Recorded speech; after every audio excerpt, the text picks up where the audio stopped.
Viste le numerose criticità a Chioggia per la congestione del centro tamponi all'ospedale, con lunghe code e qualche episodio di aggressività, il comune ha deciso di correre ai ripari e insieme a Ulstre e Autorità Portuale è stato realizzato un nuovo punto drive. Da un'emergenza sanitaria non potevamo correre il rischio che diventasse un'emergenza di ordine pubblico, dovuta ovviamente alle ore di attesa, bambini piccoli, anziani. Adesso con questo punto tamponi i cittadini potranno recarsi qui comodamente a bordo della loro autovettura, rimanere comunque al caldo.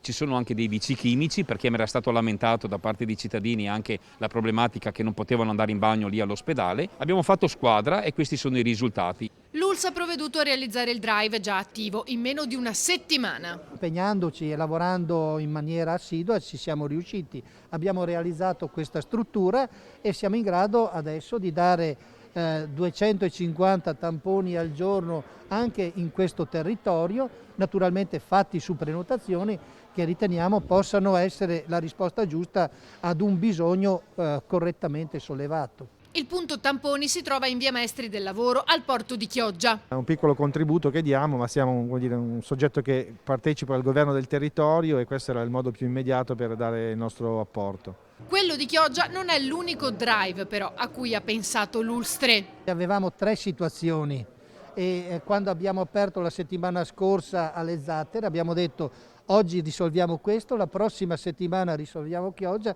e oggi dico la prossima settimana, mercoledì prossimo andremo ad aprire il drive presso Favaro, dove in una struttura analoga a questa verranno sistemate delle postazioni proprio per fare i tamponi e creare meno disagio alla popolazione anche di Mestre.